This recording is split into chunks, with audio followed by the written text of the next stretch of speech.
클린스만 감독이 전술적으로나 선수 선발면으로나 많은 면에서 관여했던 페루와의 6월 A매치 첫 경기 0대1 패배라는 결과뿐 아니라 내용적으로도 전술적으로도 아쉬운 면들이 많았거든요. 이강인 선수만 빛났고 팀적으로는 아쉬웠다. 대체 무엇이 문제였는지 부버지 김현민 기자와 함께 살펴보도록 하겠습니다. 우선 저희가 리뷰에서도 말씀을 드렸다시피 이제 손흥민 선수의 부재 속에 이강인은 잘했다. 그런데 다른 선발 선수 그리고 새로 시도한 전술들이 다 적중하지 못했어요. 예, 뭐 그렇다고 할 수 있겠는데요.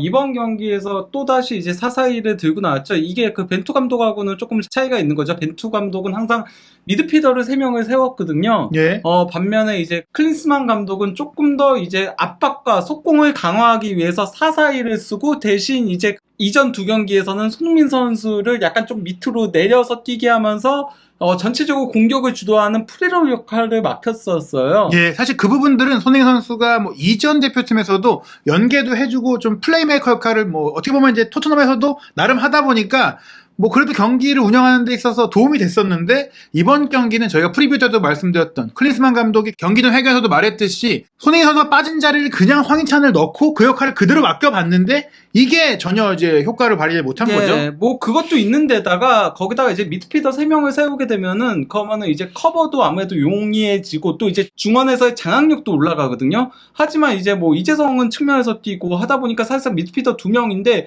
그러다 보니 이 2명의 미드필더들이 커버에서 상당히 문제를 드러냈고 특히나 이제 이번 경기는 정우영 선수가 부상 후 빠지다 보니까 원두재 선수가 선발로 나왔고 그러면서 원두재와 황인범은 발을 맞춰보지 않은 데다가 황인범 선수도 이번 경기에서는 상당히 컨디션이 좋아 보이지 않았어요. 그러니까 실수도 많았고 수비 커버도 힘들어하는 모습들이 있었거든요. 그런 가운데 원두재 선수가 전혀 도움은 주지 못하는 데다가 또 이제 좌우 풀백에 이기재, 안현범 둘 다 공격적인 풀백들이잖아요. 예. 안 그래도 공격적인 풀백들을 세우면은 미드필더들이 커버를 들어가줘야 돼요. 이게 매우 중요하니까 그러면은 미드필더 숫자를 하나 더 늘리던가 했어야 되는데 그냥 2명의 미드필더에 2명의 공격적인 풀백을 세우다 보니까 이 커버도 되지 않는 그런 문제들이 드러났다는 거죠. 예, 또 하나의 뭐 부분을 지적하자면 사실 이제 수비 라인 쪽에 너무나 많은 변화가 있다. 김영권, 김민재가 다 빠진 가운데 네. 최후방도 좀 불안한데 사실 뭐 공격적인 풀백이라고 하였지만 거의 뭐 3백에 윙백만 가능한 거의 뭐 윙포드에 가까운 그렇죠. 선수들이 이제 풀백에 있고 여기에 투미들이면 당연히 커버가 더 힘들어지는데 네. 이 투미들조차도 사실 솔직히 황인범 선수가 뭐 피지컬이 좋고 네. 이제 커버할 수 있는 선수로서의 장점은 없거든요. 거기다가 이제 오영규 선수도 대표팀에서의 첫 선발 출전은 사실상 실패였다라고 할 수 있겠습니다. 예, 여러 가지로 이제 선발 전략과 구성이 다 아쉬웠다라고 볼 수 있고, 그리고 나서 이제 후반전에 변화를 줬던 부분들은 이제 좀 장점들이 있었는데, 그 얘기는 이제 장면들을 조금 살펴보면서 드리도록 하겠습니다. 네. 무엇보다 우리가 페루에게 끌려갔던 이유가 이 수비 불안, 특히나 클린스만 감독이 원하는 전방 압박이 전혀 되지 않으면서 무너졌기 때문인데요. 예, 거기가 중앙이 그냥 뚫렸어요. 말 예. 그대로. 그러면서 경기 시작 5분 만에 레이나가 그냥 중앙 돌파를 하는데 그게 그대로 다 뚫렸어요. 예. 황인범 선수, 이강인 선수, 그리고 원두재 선수까지 차례대로 뚫리면서 그러면서 슈팅을 허용했던 거였죠. 사실 저는 개인적으로 과거에 신태용 감독이 썼을 때도 그렇고 4-2-2로 쓰는 그러니까 좌우 측면 미드필드를 뒀지만 윙 플레이가 아니라 이재성이나 이강인은 사실 플레이메이킹이 가능한 미드필드형의 그렇죠. 선수들인데 이날 위치를 보면 아예 사이드에 벌려있다 보니까 이 선수들이 중앙 미드필드와 유기성도 떨어졌고 네. 풀백들과의 간격도 벌어지니까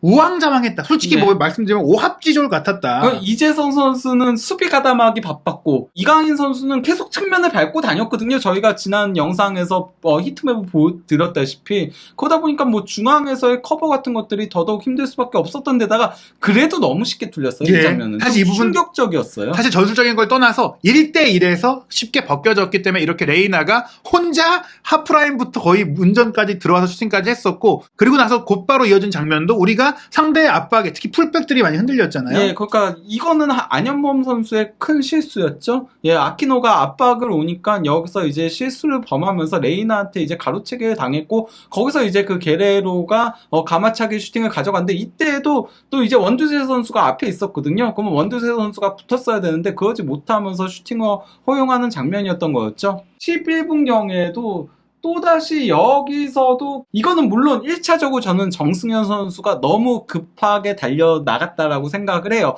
심지어 본인의 위치도 아니었어요. 이 지역은 박지수 선수가 막아야 되는 지역이지 정승현 선수가 이렇게 튀어나갈 지역이 아니었는데 튀어나가다가 도리어 뚫려버린 거죠. 예. 뚫려버린 데다가 또 여기서 저는 문제가 안현범 선수의 포지셔닝도 문제가 있었다고 생각해요. 물론 정승현이 튀어나갔으니까 그걸 커버하러 갔다라고 하더라도 어정쩡했어요. 어정쩡한 위치에 있다가 게레로가 측면을 내주니까 레이나는 그냥 노마크 상태였고 그래서 왼발 슈팅으로 골을 넣었던 거였죠. 사실 정승현 선수가 나갔다면 최소한 게레로를 파울로라도 끊어놓고 돌아왔어야 되는데 이걸 또 패스를 통과시켜버렸고 그러니까 또 안현범 선수가 이 패스를 횡하니 내줄 수밖에 없었으니까 이 수비 라인에서 서로 콜플레이도 없고 약속도 없고 뭘 한 거냐. 네. 이건 솔직히 이제 개인의 실수로 볼 수도 있지만 그렇다면 또 클린스만 감독은 훈련 때 뭘 했느냐 이렇게까지 좀 지적할 수 있는 장면이었습니다. 19분경에 로라가 이제 크로스를 올린 거를 여기서 또 이제 레이나가 컵백 줄 때도 안현범 선수가 더 붙어줬어야죠. 예. 더 붙어줬어야 되는데 붙어주지 못했고 여기서 이제 게레로가 잘라먹는 형태로 슈팅을 가져간 게 역구무를 맞았었죠. 근데 뭐 다시 말씀드리지만 안현범 선수는 이제 3백의 윙백으로 뛰는 선수다 보니까 4백의 풀백에서는 많은 수비적인 한계점들을 드러냈다. 사실 그러니까 이 K리그의 문제기도 하죠. K리그 자체가 백스를 쓰는 팀들이 많다 보니까 그 대부분이 윙백형 선수들이고 그래서 대표팀에서 쓸 수 있는 자원 자체가 지나치게 부족하다라는 게 문제긴 한데요. 어쨌건 뭐 전반전 뭐 점유율은 한국이 앞섰으나 뭐 슈팅 숫자는 6대6로 동일했는데 유효 슈팅은 정작 페루가 3대1로 앞섰죠. 페루가 사실 훨씬 더 위협적이었어. 전반전은 사실 이강인 선수 고군분투가 아니었으면은 전반전 그냥 밀리는 경기였어. 완전 일방적으로. 게다가 놀랐던 건 남미에서 한국까지 오면 정말 오래 걸려요. 시차도 많이 나고 체력이 힘들 수밖에 없기 때문에 오히려 페루 선수들이 몸이 무거워야 되는데 우리 선수들이 전반전에 더 무거운 느낌까지 받았어요. 거기다가 페루는 주축 선수들이 대거 빠졌거든요. 이번 경기에. 물론 우리도 빠지긴 했지만 그렇다고 하더라도 너무 페루에게 홈에서 밀렸다. 네. 무엇보다도 전반전 중앙이 완전히 털렸던 거는 결국 원두재와 황인범의 그 커버 플레이가 굉장히 좋지 못했다는 걸 확인할 수 있는 건데요. 히트맵 보시면요. 왼쪽이 원두재 선수인데 중앙이 그냥 당. 중앙 미드필드의 히트맵이라고 볼 수 없을 정도로 즉 이 얘기는 측면 커버도 나가고 뭐 대구 커버도 나가고 우왕좌왕했다는 얘기예요. 정처 없이 떠돌았다. 그러면서도 영향력을 발휘하지 못했다. 사실 그 전반전에 원두재 선수 얼굴 보기가 힘들 정도였어요. 전 있는지도 몰랐던 느낌이 있었어요. 그리고 이제 황인범 선수는 보였지만 솔직히 우리가 알던 그 안정적이고 좀 돋보이던 황인범이 아니었다. 그리고 전반전은 어쨌건 간에 뭐 히트맵을 보시면은 좀 그래도 이전보다는 중앙에서의 영향력이 조금 떨어지는 걸 확인할 수 있는 거죠. 그러다 보니 이제 전반전 한국의 히트맵인데요. 보세요. 위험지역들이 다 뚫려 있어요. 당연히 그러니까 페루가 거기를 공략을 하는 거죠. 그런 문제가 있었던 데다가 전반전 공격 방향 비율을 놓고 보더라도 대한민국의 공격 방향 비율 중앙이 17.5%밖에 되지 않았습니다. 그냥 왼쪽에서만 그나마 플레이가 됐던 거예요. 그러니까 한국이 왼쪽에서 그나마 이제 공격을 조금 전개하다가 반대편으로 넘기면은 거기서 이제 이강인 선수가 마무리들을 다 하는 형태였어요. 그나마 이재선 선수가 황인범 선수와 호흡을 맞추면서 왼쪽에서 패스도 전개하고 이기재 선수가 뭐 크로스 올리고 이런 게 몇 번 있었기 때문에 저런 비율이 나온 거고요. 우리의 강점이 사실은 이제 이재성, 황인범을 메잘라처럼 쓰면서 특히 그 뒤를 정우영이 바치는 중앙 지역의 플레이가 벤투호의 특징이었는데 클린스만 감독이 오면서 속공이고 그리고 이제 4-4-2 기반의 좀 이제 신속한 축구를 추구했으나 이게 중원 실종이 되면서 어떻게 보면 이제 따로 노는 축구가 됐다. 이제 48분경에 원두재 선수의 정말 어처구니 없는 실수였는데요. 터치 미스가 나오면서 플로레스한테 가로채기 당했고 여기서 이제 플로레스가 그대로 측면을 파고들다가 날카로운 감아 들어가는 형태의 땅볼 크로스였죠. 이걸 보내준 거를 게레로가 이제 컵백을 내줬고 여기서 이제 곤살레스가 그대로 치고 들어갈 수 있는 기회가 있었으나 다행히 박지수 선수가 수비 커버를 정말 잘해줬습니다. 솔직히 오늘 포백은 거의 악몽에 가까웠다고 할 수 있어요. 앞서 말씀드린 그 정승현 선수의 실수도 있었고 좌우 풀백 그들이 물론 K리그 소속팀에서는 윙백이지만 수비에 있어서는 거의 실망스러운 모습 보였는데 박지수 선수가 그나마 좀 몸을 던지면서 막아줬다. 박지수 선수는 이번 경기에서 그래도 수비 라인에선 유일하게 박수를 받을 만한 모습을 보여줬던 경기였다라고 할 수 있고요. 65분경에도 다시 이제 페루가 좁은 구역에서 이렇게 패스 플레이를 하는데 원두재 선수랑 안현범 선수가 그냥 뚫려버렸어요. 두 명이 먼저 자리를 잡고 있었는데 공도 놓치고 사람도 놓쳤어요. 이게 아무리 2대1 패스였다고 해도 이렇게 뚫려버리면 안 되죠. 그 다음 커버인 정승현 선수도 공도 못 맞고 사람도 못 막았어요. 그러다 보니까 여기서 또 박지수 선수가 커버 와가지고 게레로의 슈팅을 6탄방어로 막아낸 거였죠. 거기다가 원두재 선수는 72분경에 근육 경련을 호소하면서 박용우 선수 교체 아웃됐습니다. 이거는 좀 체력적으로도 준비가 제대로 되지 않은 게 아닌가. 뭔가 햄스트링이 땡겼다거나 뭐 그런 거면은 불운한 부상이라고 할 수 있지만은 근육 경련은 종아리 근육이 지금 이제 70분에 올라왔다는 것은 조금 의아한 부분. 뭐 이거는 저희가 몸 상태에 대해 추가적인 취재 그렇죠. 얘기를 들어봐야 될 것 같고요. 박용우 선수는 그나마 그래도 뿌려주는 패스들이 괜찮았어요. 추가 시간 3분경에는 박용우 선수의 크로스를 황희조 선수가 헤딩 슈팅으로 가져갔으나 골대를 살짝 빗나가는 장면도 있었던 거였죠. 이번 경기에서 원두재 선수와 황인범 선수의 히트맵을 보면요. 그래도 황인범 선수는 그래도 미드필더처럼 플레이를 한 거예요. 반면에 원두재 선수는 풀타임을 놓고 보더라도 대체 이게 뭔가 싶을 정도로 어떤 의미에서 원두재 선수는 그런 생각이 들었을 수도 있어요. 좌우 풀백들이 공격적이니까 이쪽을 커버해야 된다는 의식이 너무 강했는지 그렇죠. 몰라요. 그래서 좌우로 벌어져 있잖아요. 하지만은 중앙도 막아야 되는 게 1차적으로는 중앙을 커버하는 게 더 중요한 거잖아요. 안 그러면은 센터백들이 바로 상대 공격수들과 1대1로 부딪히게 되는데 거기다가 전반전에는 거의 보이지도 않을 정도였거든요. 그러다 보니 안 그래도 원두재 선수 쓰는 거는 수비적인 것 때문에 쓴다라고 얘기를 하는데 이런 모습이면 솔직히 말하면 실망스럽다라고 할 수밖에 없는 거죠. 사실 원두재 선수가 수비형 미드필드로 23세 이하 팀에서 각광받았고 물산에서도 좋은 모습들을 보인 적이 있지만 최근 김천 상무에서는 완전히 센터백으로 또 뛰고 있다 보니까 조금 감을 잃은 게 아닌가 싶을 정도로 부진했고요. 또 황희범 선수 같은 경우에 후반전엔 조금 좋은 모습들이 있긴 했지만 그래도 역시 이제 본인이 최고의 모습을 보이진 못했다.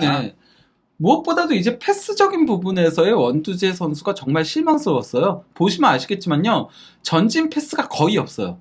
진짜 없잖아요. 전진 패스 찾아보면 3개예요. 3개인데 그마저도 2개 실패한 거예요. 그 빨간색이 실패한 거잖아요. 2개 실패한 거고 저기 하프라인 밑에서 하나 전진 패스. 나머지는 대부분 백패스 아니면 윙패스예요. 이게 사실 어떤 의미에서는 원두재 선수의 최대 단점으로 불리는 부분이죠. 그러니까 뭐 패스도 안 좋았는데 반면에 이제 뭐 황인범 선수 그래도 찔러주는 패스들이 있잖아요. 그 와중에 키패스도 하나 기록을 했었고 또 이제 박용우 선수도 이게 그 추가 시간권은 아직 그 반영이 안 돼서 없는 거지만은 나머지 패스들 보면은 그래도 뿌려주는 패스들이 있는 거잖아요. 홍현석 선수도 교체 투입돼가지고 나름 패스에 있어서는 힘을 실어주는 장면들이 있었거든요. 특히 원터치로 이제 패스 돌려준 좋은 장면도 있었고 또 이제 찬스 메이킹도 한번 기록을 했었고 또 이제 크로스도 한번 시도해가지고 성공시켰고 두 선수 다 패스 성공률도 80% 이상이 나왔고 그나마 박용우와 홍현석이 들어오면서 그나마 패스 플레이가 조금씩 살아나는 장면들이 있었던 거였죠. 홍현석 같은 경우에는 이제 이재성 선수 대신 들어가서 장기적인 이재성 선수에 대한 후계자가 될 수 있는 왼발잡이 전천후 중앙 미드필더가 될 수 있는 가능성을 보였고 또 박용호 선수 같은 경우에 이제 정우영 선수의 뒤를 이을 수비형 미드필더로서의 조금 가능성을 보인 경기였어요. 저는 그 다음 경기는 무조건 박용호 선수가 선발로 나와야 된다라고 생각합니다. 원두재 선수가 워낙 그 실망스러운 모습을 보여줬기 때문에 그래야 된다라고 보고요. 또 이제 이기재 안현범 기록 정말 충격적입니다. 수비를 하지 않았습니다. 했겠죠. 했는데 다 실패한 거겠죠. 결국 이제 윙백을 풀백으로 쓰는 것들의 위험성. 이게 소속팀이라면 훈련시키면서 좀 맞춰볼 수 있겠지만 훈련 시간도 짧기 때문에 대표팀에서는 고민을 해봐야 될 것 같아요. 더 큰 문제는 두 선수 다 크로스를 성공시킨 게 없다는 거예요.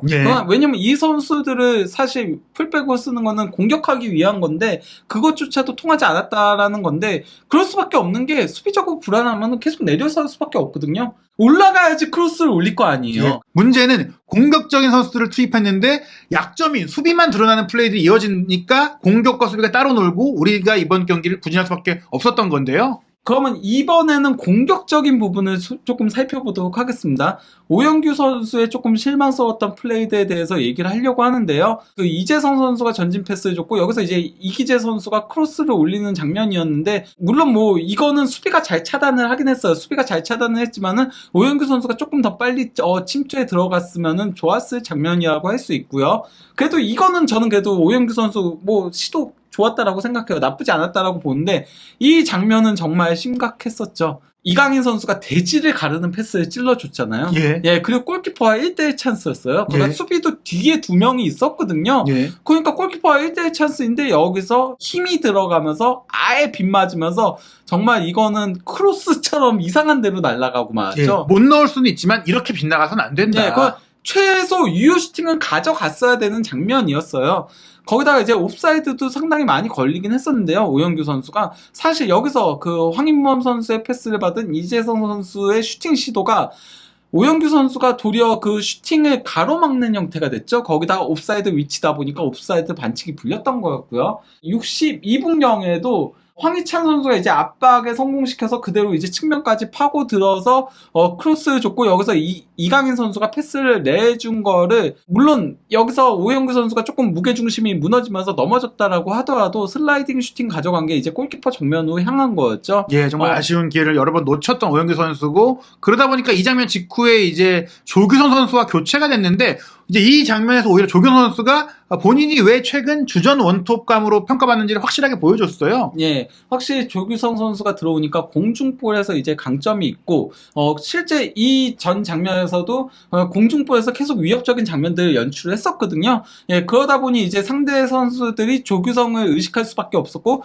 그래서 이제 황희찬 선수가 측면 돌파에 의한 크로스를 올렸을 때 상대 선수 2명이 조규성한테 붙었어요. 예. 하지만 그 뒤에서 이강인 선수가 헤딩 슈팅을 가져간 거를 상대 골키퍼가 선방을 했던 거였고요. 그리고 또 이제 78분경에도 이강인 선수가 이제 측면 돌파에 이은 대각선 이제 크로스를 올린 거를 조규성 선수가 헤딩 슈팅으로 가져갔는데 이거는 좀 아쉽긴 했었죠. 하지만은 그래도 조규성이 있으니까 이런 플레이가 나올 수 있었다는 거예요. 그러면서 골대를 살짝 빗나갔었죠. 헤딩 슈팅이. 그리고 89분경에 이강인 선수의 코너킥을 조규성이 헤딩 슈팅으로 가져갔으나 이건 골대를 넘어갔고요. 그러니까 조규성 선수가 들어간 이후 이강인의 크로스도 살고 관중석도 뜨거워질 수 있는 그런 장면들을 많이 만들었다는 점에서 아마도 다음 경기는 조규성 선수가 시작부터 나오지 않을까라고 기대할 수가 있겠습니다. 예. 근데 뭐 이 경기에서 오영규 선수 63분 그리고 조규성 선수가 27분에 뛰었는데요. 근데 뭐 슈팅 숫자도 도리어 조규성 선수가 더 많았어요. 예. 3회 반면에 이제 오영규 선수 2회였죠. 그나마 오영규 선수 드리블 한번 기록하긴 했지만 문제는 이제 오영규 선수가 확실히 터치가 조금 튀다 보니까 패스가 이제 63%밖에 되지 않았죠. 성공률이. 예, 물론 조규성 선수는 패스가 3번밖에 없긴 했지만 100%를 기록하면서 안정적으로 공을 연결해줬고 또 뛸 시간이 짧았으니까요. 예. 거기다가 이제 내주는 패스들은 상당히 괜찮았어요. 예. 물론 오영규 선수도 공중볼을 많이 시도를 했어요. 8번이나 시도해가지고 3번을 따내긴 했는데요.